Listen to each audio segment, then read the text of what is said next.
Assalamualaikum warahmatullahi wabarakatuh. Waalaikumsalam warahmatullahi wabarakatuh. Innal hamdalillah nahmaduhu wa nasta'inuhu wa nastaghfiruh wa na'udzu billahi min shururi anfusina wa min sayyiati a'malina. Man yahdihillahu fala mudilla lahu wa man yudlil fala hadiya lahu.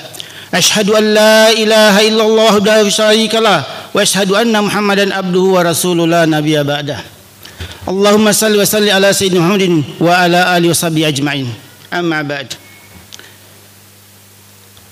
Jamaah Masjid At-Taqwa yang dirahmati oleh Allah Subhanahu wa taala. Syukur alhamdulillah sampai malam ini kita tetap diistiqomahkan oleh Allah Subhanahu wa taala dalam ketaatan.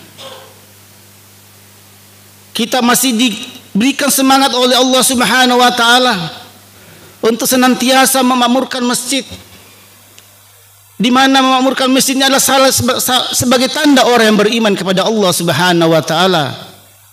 Jadi kita ini adalah orang yang telah dipilih oleh Allah Subhanahu wa taala sebagai orang yang beriman kepada Allah Subhanahu wa taala. Mulai dari Ramadan pertama sampai sekarang ini ada seleksi, ada pengurangan-pengurangan, ada yang namanya sampai nanti akan ada di akhir Ramadan akan tetap terseleksi sehingga di akhirnya akan kelihatan siapa yang tetap dipilih oleh Allah Subhanahu wa taala. Hadirin dirahmati oleh Allah Subhanahu wa taala. Malam ini adalah malam ke-17 Ramadan, di mana sekian tahun yang lalu Allah Subhanahu wa taala menurunkan Al-Qur'an pertama kali kepada Rasulullah SAW lewat Jibril alaihissalam, di mana diturunkan surat Al-Alaq, Iqra, bacalah. Pesan apa yang disampaikan di sini adalah supaya kita ini belajar. Kita perlu belajar dari kitabullah yang tersurat ataupun yang tersirat dari ciptaan Allah Subhanahu wa taala. Kita perlu belajar dan mengajar. Manusia yang terbaik adalah orang yang belajar dan mengajar. Kadang-kadang belajar ini nilainya lebih besar daripada pahala, daripada amalnya sendiri, daripada pahala yang diajarkan itu. Sebagaimana sabda Rasulullah SAW,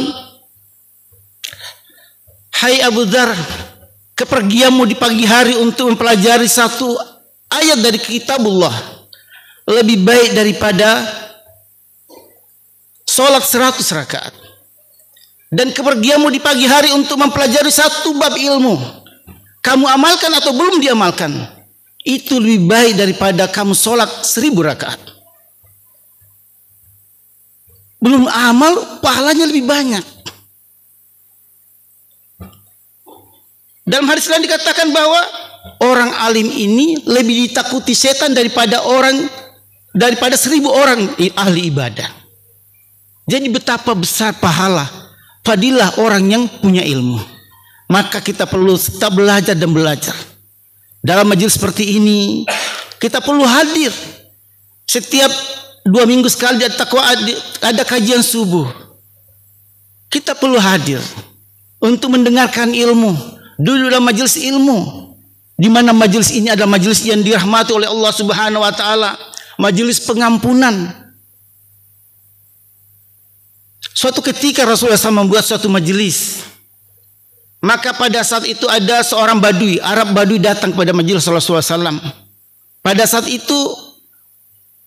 saat orang badui itu datang kepada majelis Rasulullah SAW, maka wajah Rasulullah SAW menampakkan ketidaksenangan. Tapi tak kala majelis ditutup dengan doa kifaratul majelis, maka wajah Rasulullah SAW menampakkan wajah yang ceria. Maka sahabat bertanya kepada Rasulullah SAW, ya Rasulullah, ada apa gerangan ya Rasulullah? Tak kala orang tadi masuk majelis, ada ketidaksenangan nampak di wajah Rasulullah SAW. Tapi tak kala majelis ditutup, maka di wajah Rasulullah nampak senang. Maka Rasulullah SAW sampaikan, tak kala orang itu masuk ke majelis, orang itu membawa begitu banyak dosa di punggungnya, di pundaknya banyak sekali dosa. Tapi tak kala doa kiparatus masjid ditutup, maka seluruh dosanya diampuni oleh Allah Subhanahu wa taala. Bahkan majelis, apabila kita senantiasa hadir dalam majelis-majelis seperti itu, majelis ilmu, maka kita akan dibangga-banggakan oleh Allah Subhanahu wa taala di majelis para malaikat yang ada di langit, bahwa fulan bin fulan, fulana binti fulan. Bahkan orang yang senang ini akan terkenal di kalangan malaikat. Mungkin orang ini tidak terkenal di kalangan manusia, bukan Pak RT, bukan Pak RW, bukan Pak Camat dan sebagainya, tapi boleh jadi dia terkenal di langit. Kenapa? Karena sering duduk dalam majelis. Jamaah miskin rahmati oleh Allah Subhanahu wa taala. Al-Quran yang diturunkan ini hendaknya kita amalkan, kita baca, kita pelajari, kita ajarkan. Betapa banyak fadilah-fadilahnya. Kita sibukkan dalam diri kita dalam membaca Al-Quran. Dalam satu hadis katakan, barang siapa yang disibukkan dirinya dalam Al-Quran sehingga lupa berzikir dan lupa berdoa kepada Allah Subhanahu wa taala, maka Allah Subhanahu wa taala akan memberikan sesuatu yang lebih baik daripada orang yang berdoa kepada Allah Subhanahu wa taala. Tanpa berdoa, Allah tahu apa yang diperlukan oleh kita. Maka sibukkan diri kita dengan Al-Quran. Tiap hari kita baca Al-Quran, kita istiqomah membaca Al-Quran, maka insya Allah hati kita akan menjadi hati yang bersih. Karena salah satu cara membersihkan karat di hati kita ini adalah banyak membaca Al-Quran dan banyak mengingat maut. Apabila kita terus baca seperti ini, maka akan menambah daripada posisi tingkat kita di sorga. Jadi orang di sorga ini semakin banyak membaca Al-Quran, maka tingkatan sorganya akan lebih baik.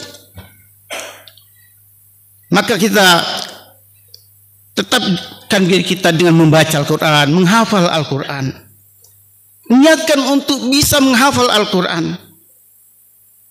Walaupun sudah tua ini, niatkan saja usaha untuk bisa menghafal Al-Quran.